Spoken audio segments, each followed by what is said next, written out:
It's been a week off, but I'm happy to be back. I hope everyone had a nice weekend. I hope everyone slept well last night. Last week was great. I still got up at around the same time. 5:15, 5:30. Sometimes I got up later, which was nice, but mostly I got up around the same time. Walk the dog every morning, the normal stuff. But the biggest part about last week, which was kind of new and exciting, was I started to take a dive into Clubhouse, and I really enjoyed it. I really enjoyed the way that you can kind of communicate, with the world so easily. Hold on. Excuse me. It's kind of nice not having video. I mean, I'm not going to lie. I spend a little bit of time on my hair every morning because I know I'm going to be live. But it's kind of nice not having video. It's kind of nice just being audio. And then the interface is just really easy. It's just really easy to get on there, connect, and just listen and participate. And I really enjoyed the participation part. So I'm in honor of kind of getting into a new social media platform.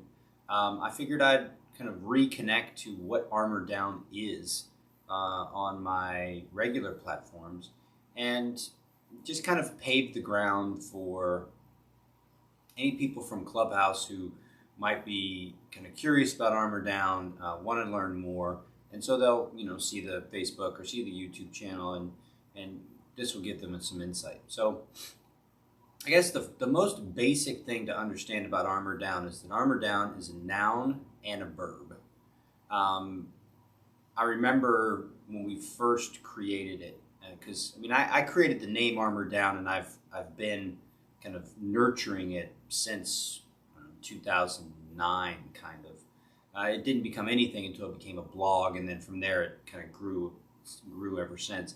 But I remember sitting down with a dear friend of mine who, she worked for the government. She's way smarter than I was.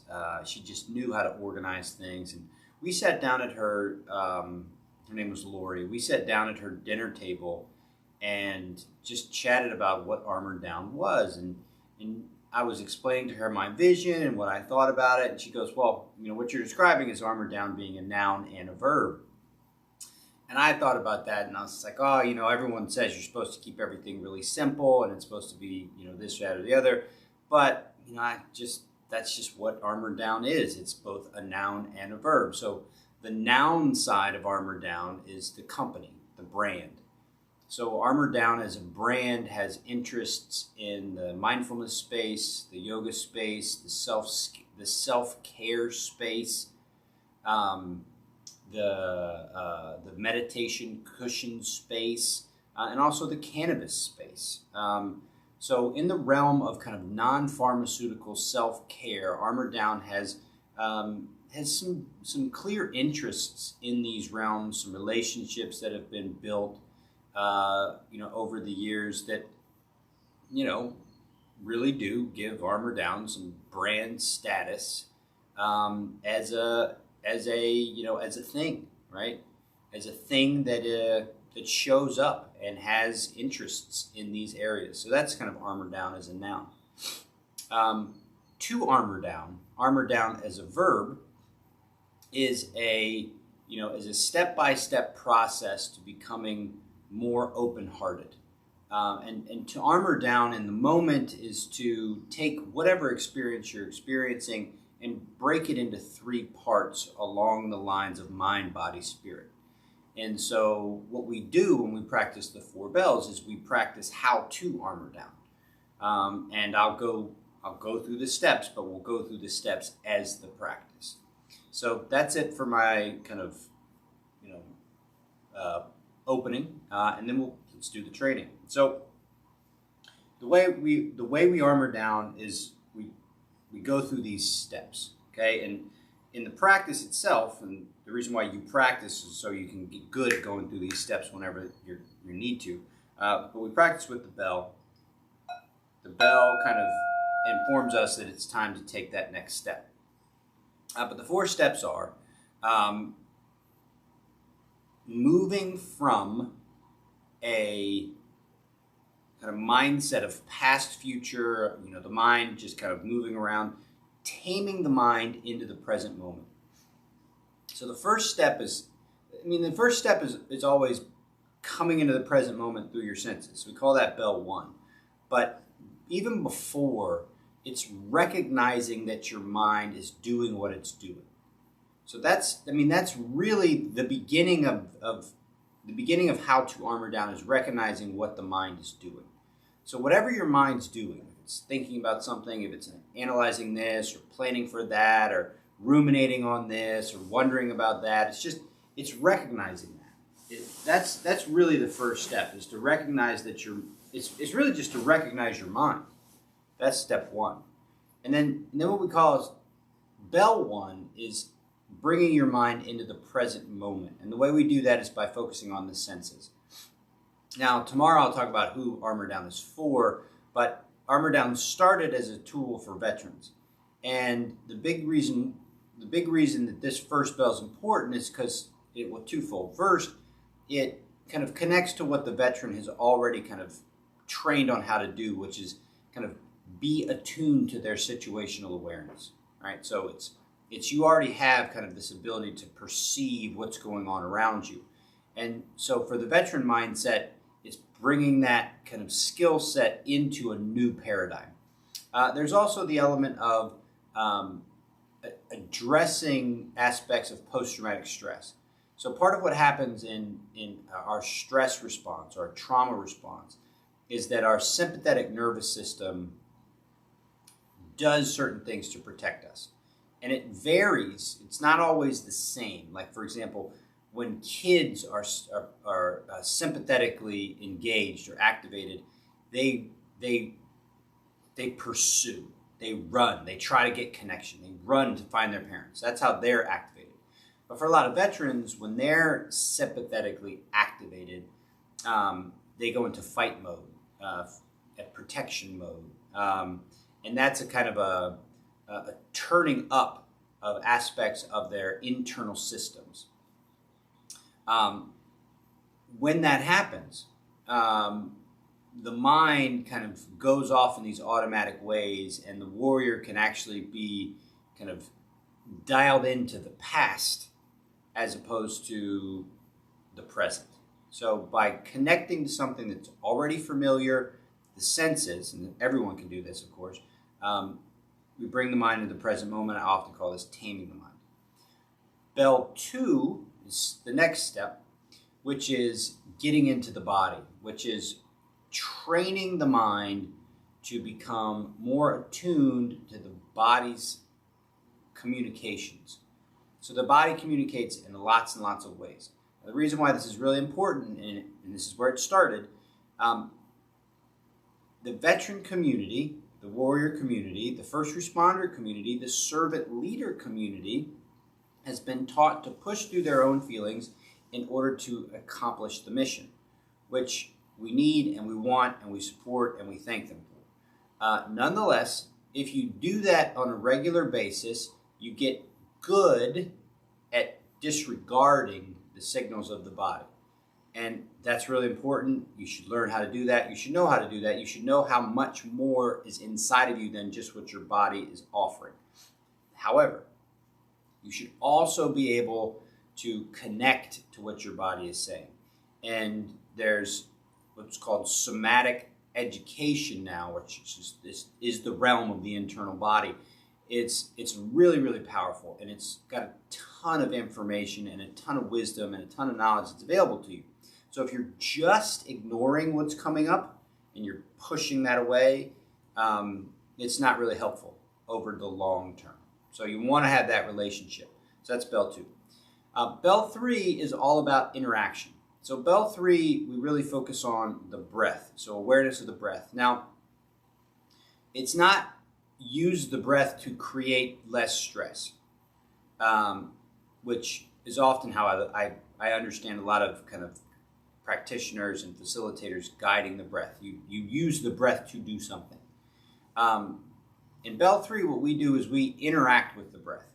And the reason why we interact with the breath, kind of studying where it is, studying how it is and how intense it is, its direction, its depth and size. The reason why we study what we call the lids of the breath, location, intensity, direction, depth, and size, is because the breath gives us a very clear indicator that there's stuff going on inside, and that by studying the breath and studying how it moves, because how the breath moves is just as infinite as everything else, you can start to notice the things inside you in a much more kind of educated, aware way. And the way to do that is by studying the breath. Not just using the breath to get to a goal, like breathe this many times and feel this way, but actually study how the breath is actually changing and evolving and moving. Now what happens, and this is the coolest part, is that as you kind of get deeper into the steps, you go into what's called, most of the time, not all the time, but most of the time, you go into what's called the relaxation response, or the parasympathetic side of your nervous system, which is the side of your nervous system that kind of settles, that calms. It's also the side of the nervous system that fosters sleep, right? So it's the side that is the armor down side, right? So that's kind of where the armor down, it's kind of where you head, right? You go into this space where it's safe, it's calm, it's quiet. And what you do there is fourth bell, which is the goal. So I can't say, oh, we don't have goals. We kind of do have a goal. The goal is love, right? The goal is more love. The more love and the more connection you have beyond your individual self, right? There's a whole lot out there that talks about the self, the self, the self. The self is what you have and how you get to participate individually, but the self is your means to the connection. Your means is your means to connecting to the larger love. The larger love has got lots of names, and I don't care what you call it, but there is a larger love beyond you. And you could say that all of it's just manifestation of the mind, maybe. I got lots of arguments for that, but I don't want to go into them. But the larger love, okay, when you connect to the larger love, you connect to things that are bigger than yourself. And that's the stuff. I mean, that's the good stuff. The larger love is the stuff that you want to be kind of able to interact with on a regular basis. You want to connect to the larger love with your family members, your friends, your battle buddies, your fellow nurses and doctors, your fellow frontliners, your fellow first responders. You want to connect to that larger love, and you want to do so as authentically as possible. And the reason why is it makes you more resilient. And, that's going to protect you. It's going to protect you from the darkness and the despair and the doubt and the worry and the fear that is a part of our human experience. So that's a recap of what the 4 bells are. We're about to practice them. And this is what is Armor Down Part 1. So, to begin, first, just notice where your mind's at. So, my mind right now is uncomfortable. I'm uncomfortable right now, so I want to shift that. So these are cues, okay? Where's your mind at? What do you notice about your mind right now? Is it kind of thinking about something? Is it thinking about something in the past? Is it ruminating on something? Is it planning for something? Think about what your mind is doing right now, okay? So just kind of have awareness of that. Then we're going to go into first bell. So kind of notice your mind right now, and then think about, all right, let's start to come into this practice. Let's see what this guy Ben's got. What's going to happen at this first bell? So start to slow down a little bit after recognizing your mind, and just kind of put yourself in a sense of like, all right, let's see what this is all about. And from here, just follow my guidance.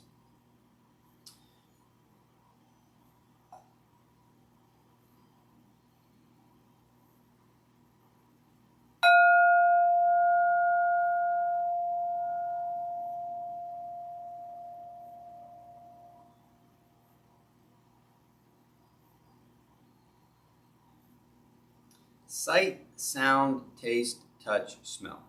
Of all your senses, what shows up first? For me, what shows up first is my eyes are tired, so I'm just going to close them. So once I close my eyes, I'm going to go right into sense of sound.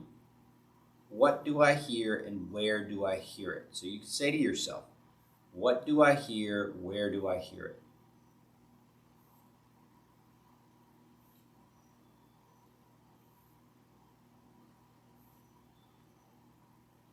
Now just repeat in your own mind. What do I smell? What do I smell? How much do I smell?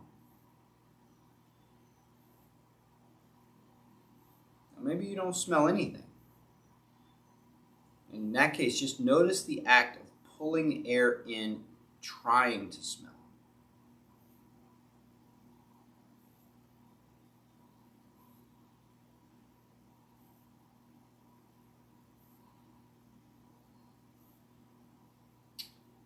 What do I taste? What do I taste? Do I taste anything?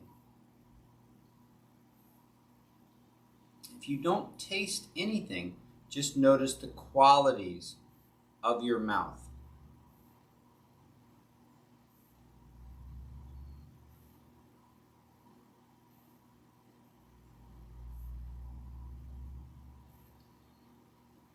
What do I feel? Maybe you feel the fabric of your clothing. Maybe you feel temperature. Maybe you can feel temperature variation.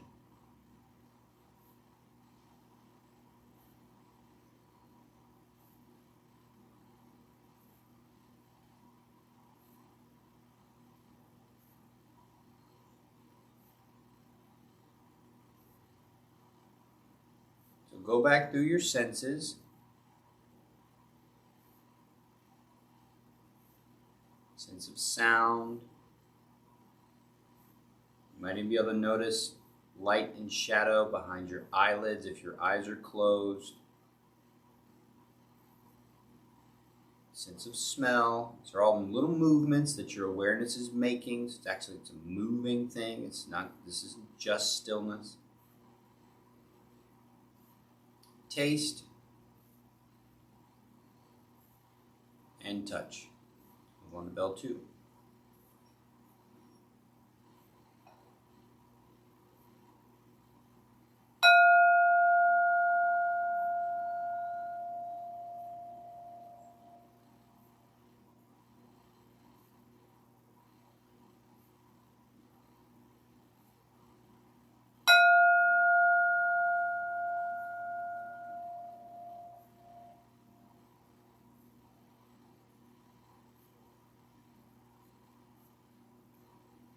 First thing to do in bell 2 is check what you're sitting on. Check what you're laying on. It's called checking your ground. What's beneath you?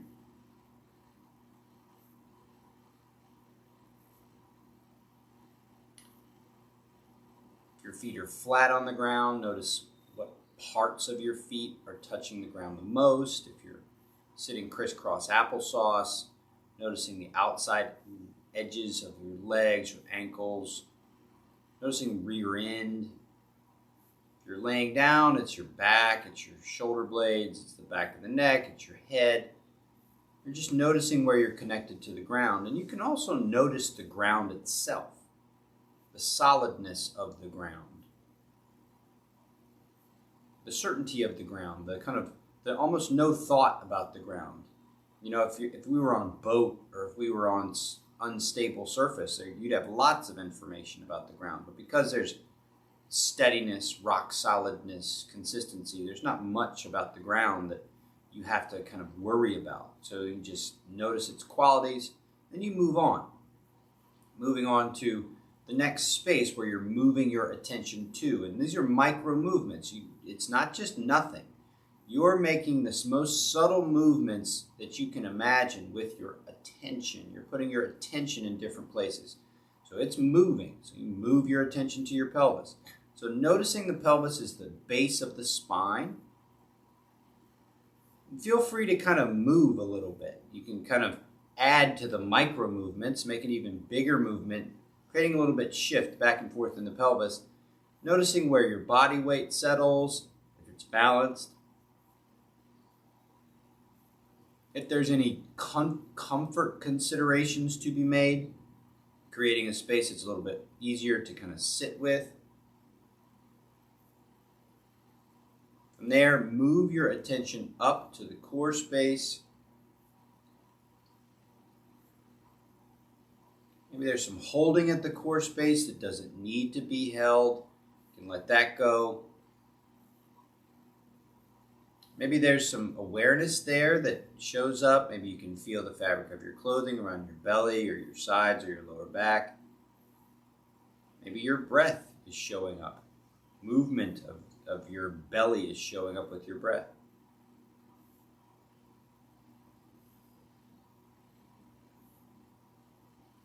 From here, take it up to the heart space. So think about where your heart is. Think about what's around it. About your ribs, collarbones, shoulder blades, and let all that kind of shift and move and adjust, and think of it as alive, kind of shaking it up a little bit, almost like kind of shaking the cobwebs out, as I'm moving my shoulder blades and my shoulders, and I can feel kind of the coldness, right? It's still pretty cold in the garage. I can feel as I'm moving, I can feel the little spaces that show up in between the fabric of my clothing and my skin, and there are all these little lines of cold that are showing up.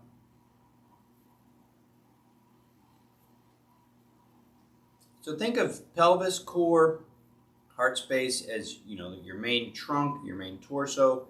Line those up so it feels good. So you don't want any kind of rounded shoulders forward. You're looking for good posture. This is the kind of posture you'd be using if you were standing in front of someone who you really respected. So keep that good posture there. Now come to the throat. Now you've spent time in the present moment, so you might be able to notice things that are a little bit more subtle than before. So notice the outside of the throat, the skin part of the throat that's open to the air. And then take a swallow and notice the muscles of your throat. Notice what the swallow feels like on the inside. Now see if you can feel this. See if you can feel air moving up and down your throat. See if you can notice that.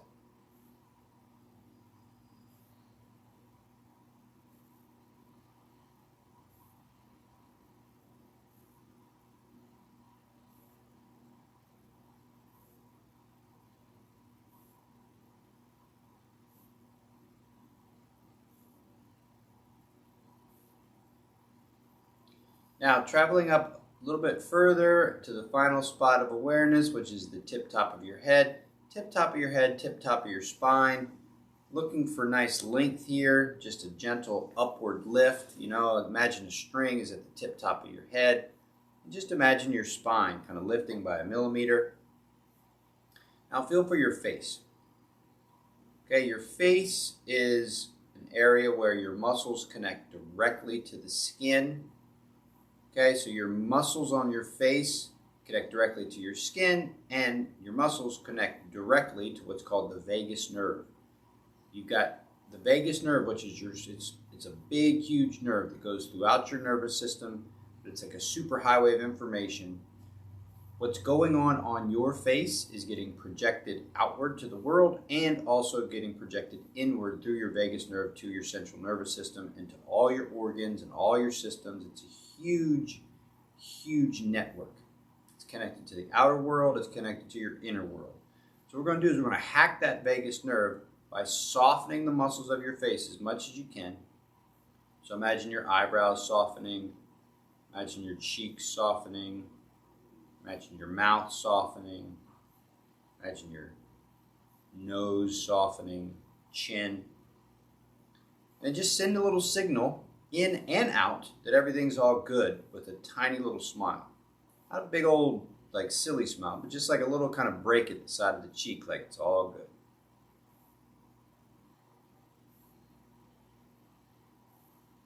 Let's move into third bell.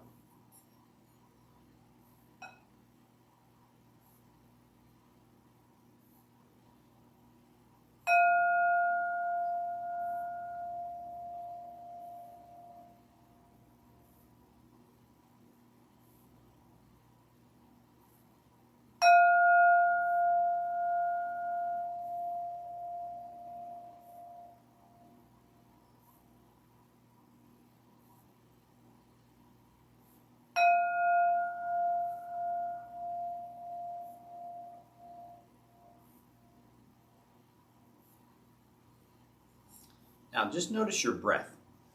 Don't try to change your breath. Don't do anything with it. Just notice it. Just notice what it's doing.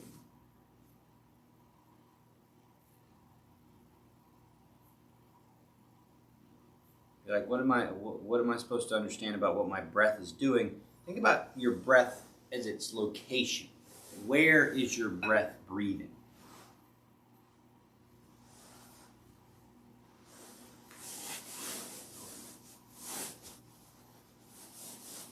Now think about the speed or the intensity of your breath.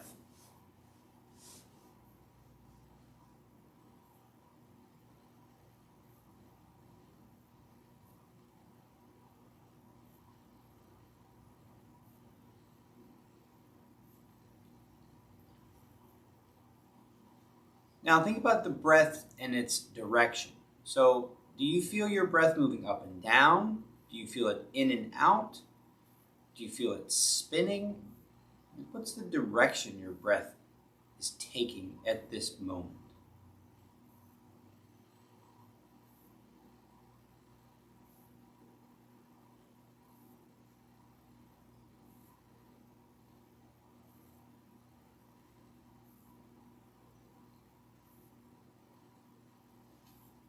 Now, how deep in your body is your breath? So is it deep down in your deep guts, or do you kind of feel it more towards the skin layer? Do you feel it more towards the deep layer, towards your spine? How deep is your breath?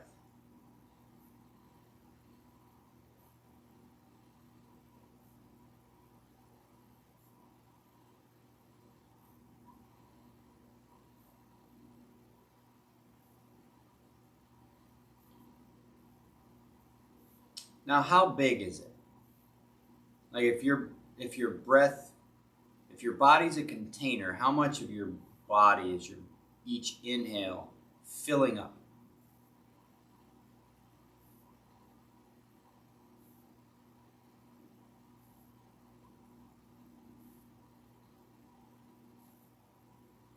Now, before we move on to fourth bell, let's go ahead and max out your breath. Go ahead and take 3 rounds of huge inhale and exhale. Expanding your breath as big as you can make it.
Now engage with gratitude. So think about what you're grateful for. Now, if you've never thought about what you're grateful for, keep it really simple, like roof over my head, food in the refrigerator. You know, part of connecting to the big love, the bigger love out there, is starting with things that open your heart in an easy way. Really simple stuff. And, you know, it might be when I say, what are you grateful for? Something pops in your head right away, which is great. And kind of just voice that in your own mind.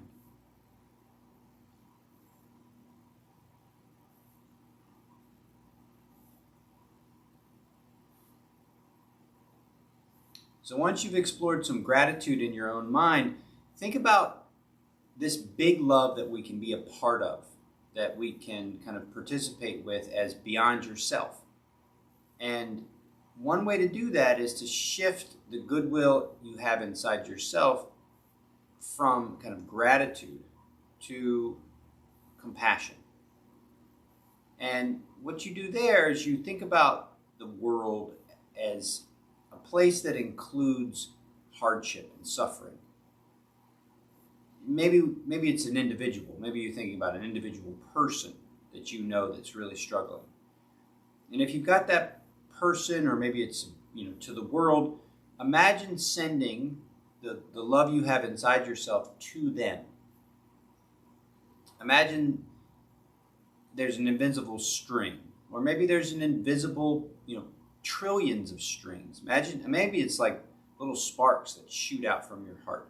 But whatever it is, imagine that you're sending this gift of the love inside yourself to someone else. And imagine that, maybe they're receiving it right into their heart. And so if you're doing that, kind of, picturing that, you can picture this big love in three parts. So there's the love inside of you, there's the love traveling through you, from you, and in between your heart and whomever else's that you're asking your love to go out to. So it's three parts. There's the giver, the path to, and the receiver. So it's big love, right? So it's this big love that you're participating with, you're supporting, you're nurturing. So send that love on a trip to whomever you think needs it the most, and just sit with that for a moment.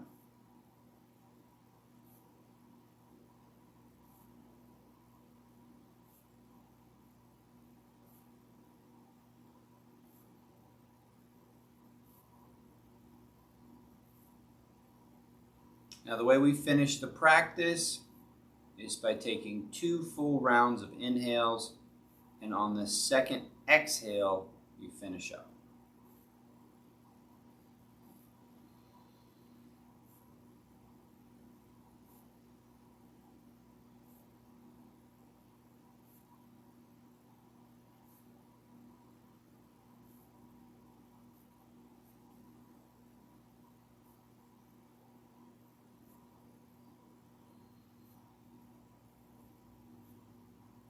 All right.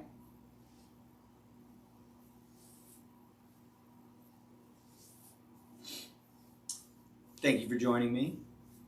I will be back tomorrow talking about what is Armor Down Part 2. So, I hope you have a great day. Remember to kind of nurture your nervous system throughout the day by being present, connecting to your body, see what your breath is doing, and of course, always open your heart, connect to that big love. Later.